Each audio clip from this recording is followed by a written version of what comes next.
Hello students, इस video में हम बात करने वाले हैं आपके चैप्टर 3 रेशनल नंबर्स की। तो आज हम इस वीडियो में 3 टॉपिक्स पढ़ेंगे।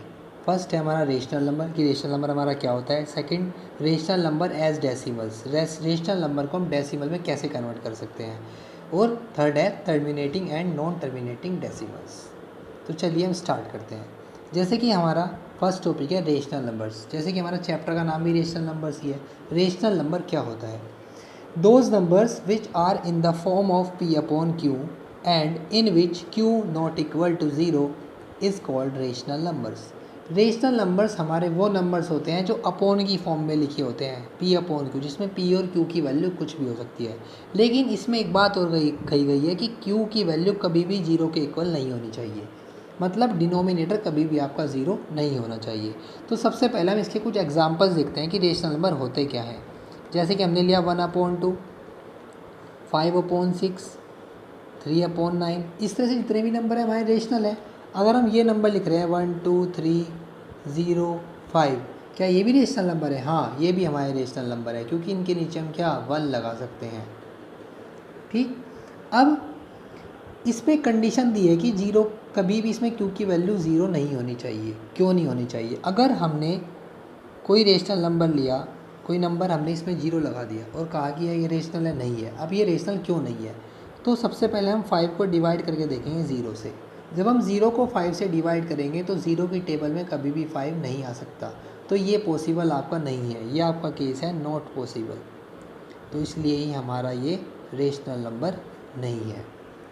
अब अगली बात करते हैं हम रेशनल नंबर एज डेसिमल्स। हम रेशनल नंबर को डेसिमल में कैसे कन्वर्ट कर सकते हैं।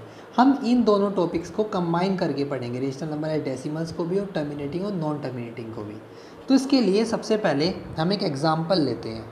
एग्जाम्पल क्या है? जैसे कि हमने लिया है 13/5। अब इसे हमें डेसिमल में कन्वर्ट करना है। सबसे पहले तो देखते हैं कि ये हमारा रेशनल है नहीं। हाँ, बिल्कुल रेशनल है, इसमें डिनोमिनेटर हमारा 0 नहीं है। तो हमने 13 को डिवाइड करके देखा 5 से। जब हम 5 से डिवाइड करेंगे तो ये आ जाएगा 5 2 10, 3 पॉइंट ला के 0, 5 6 30। ये हमारा आ गया डेसिमल फॉर्म में, हो गया।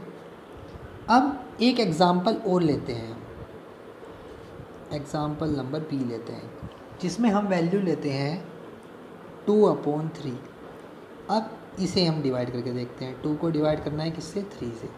सबसे पहले पॉइंट ला के 0, 3 6 18, 2 फिर 0, 3 6 18, 2 फिर 0, फिर 3 6 18 फिर 2। तो आप देख रहे हैं जैसे कि इस डिवाइड में ये वैल्यू रिपीट होती जा रही है आपका 6।